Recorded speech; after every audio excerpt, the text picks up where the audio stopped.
নমস্কাৰ বন্ধু বান্ধৱীসকল, মোৰ চেনেল অল টিপছ আছামলৈ আপোনালোকক স্বাগতম জনাইছোঁ।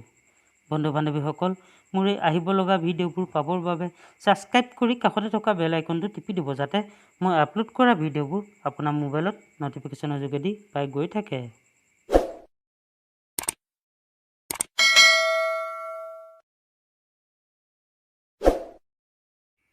বন্ধু বান্ধৱীসকল, আজি মই কথা পাতিম সপোনত শাৰীৰিক সম্বন্ধ বনালে শুভ নে অশুভ, আৰু ই কি সংকেত দিয়ে। বন্ধুসকল, সপোনত শাৰীৰিক সম্পৰ্কত হ'লে ই কি সংকেত দিয়ে জানেনে? বন্ধুসকল, যদি ৰাতি শুই থাকোঁতে সপোনত কাৰোবাৰ সৈতে শাৰীৰিক সম্বন্ধ হোৱা দেখা পায়, তেন্তে তাৰ বাবে কি কয় আমাৰ হিন্দু ধৰ্মশাস্ত্ৰই। বন্ধুসকল, আপুনি ভগৱান শ্ৰীকৃষ্ণৰ ভক্ত হয় তেন্তে কমেণ্টত নিশ্চয় লিখক, জয় শ্ৰীকৃষ্ণ।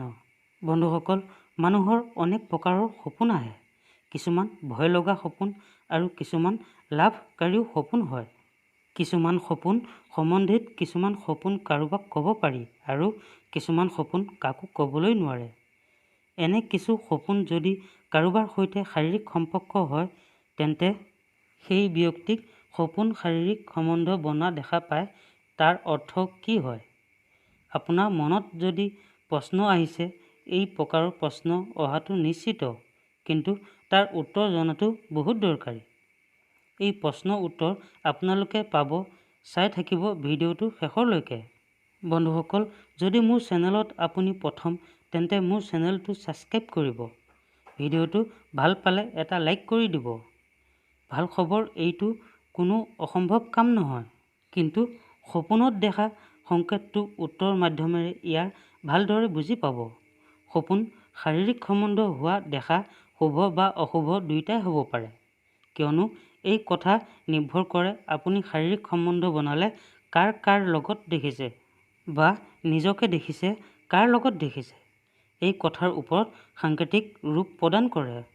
মানুহৰ দ্বাৰা দেখা সকলো সপোন অৰ্থ আমাৰ ধৰ্মশাস্ত্ৰত পোৱা যায়। সেইবাবে কোনো ব্যক্তি এনে সপোন দেখা পায় আৰু তেওঁ নাজানে সপোনৰ অৰ্থ কি, ইয়াৰ মহত্ব কি, এই সপোন জীৱনত কি সময়ত আহিব লৈছে বা আহিব লগা সময়ত কি কঠিনতা পাব।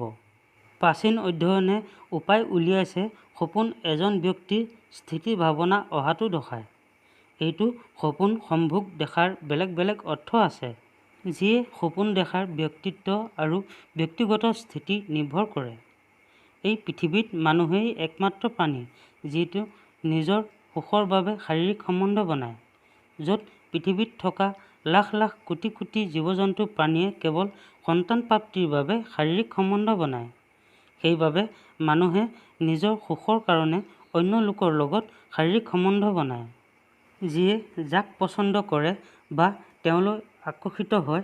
সম্ভোগ এক সংবেদনশীল বিষয়, ইয়াক সদায় ভাবি চোৱাটো অসম্ভৱ। কিন্তু বহুবাৰ এই সপোনৰ কথা আমালৈ আহে। সপোনত অন্য এজনৰ লগত শাৰীৰিক সম্বন্ধ বনোৱা অৰ্থ কি হয়? সপোনত প্ৰেমিকাৰ লগত শাৰীৰিক সম্বন্ধ বনোৱা অৰ্থ কি হয়? ব্যক্তিৰ সপোন শাৰীৰিক সম্বন্ধ বনোৱা সপোন অনেক বাৰ আহে, যিটো প্ৰেমিক প্ৰেমিকাৰ লগত শাৰীৰিক সম্বন্ধ বনোৱা হয়। কোনোবা অচিনাকি ব্যক্তিৰ লগত, কোনোবা সম্পৰ্কীয়ৰ লগত, পতি পত্নীৰ লগত শাৰীৰিক সম্বন্ধ বনোৱা হয়, কিন্তু ইয়াৰ অৰ্থ বেলেগ বেলেগ হয়। এই কথাৰ ওপৰত নিৰ্ভৰ কৰে আপুনি সপোনত কাৰ লগত শাৰীৰিক সম্বন্ধ বনোৱা দেখিছে। আপুনি কোনো কাৰোবাক দেখিছে বা নিজকে দেখিছে, ইয়াৰ বেলেগ সংকেত পোৱা যায়। প্ৰেমিকাৰ লগত শাৰীৰিক সম্বন্ধ বনোৱা যদি দেখে, আপুনি যদি প্ৰেমিকাৰ সৈতে শাৰীৰিক সম্বন্ধ বনোৱা দেখিছে, তেন্তে এইটো আপোনাৰ শুভ সংকেত, কিয়নো আপোনাৰ অতি সোনকালে বিয়া হ'ব। আপোনাৰ আৰু প্ৰেমিকাৰ সৈতে জীৱনটো ভালদৰে চলিব। যদি কোনো ছোৱালীয়ে এই সপোন দেখিছে, এইটো তেওঁৰ বাবে অশুভ সংকেত হ'ব পাৰে। তেওঁৰ বিয়াৰ আগত এই সপোন দেখাৰ হানি হ'ব পাৰে। স্বামীৰ সৈতে শাৰীৰিক সম্বন্ধ বনোৱা। যদি কোনো মহিলা নিজৰ স্বামীৰ সৈতে শাৰীৰিক সম্বন্ধ বনোৱা সপোন দেখা পায়, তেন্তে এইটো তেওঁৰ বাবে শুভ সংকেত। কিন্তু ইয়াৰ অৰ্থ এইটোও হ'ব পাৰে তেওঁ নিজৰ স্বামীৰ লগত সন্তোষ পোৱা নাই, সেইবাবে নিজৰ স্বামীৰ লগতে সন্তোষ হোৱাৰ বাবে এই সপোন দেখুৱাব পাৰে। বন্ধু বান্ধৱীসকল, মোৰ এই ভিডিঅ'টো চাই কেনে পালে? যদি ভাল পাইছে লাইক কৰিব, শ্বেয়াৰ কৰিব আৰু ছাবস্ক্ৰাইব কৰিব। আজিলৈ ইমানকে কৈ মোৰ চেনেলৰ পৰা বিদায় লৈছোঁ। ধন্যবাদ।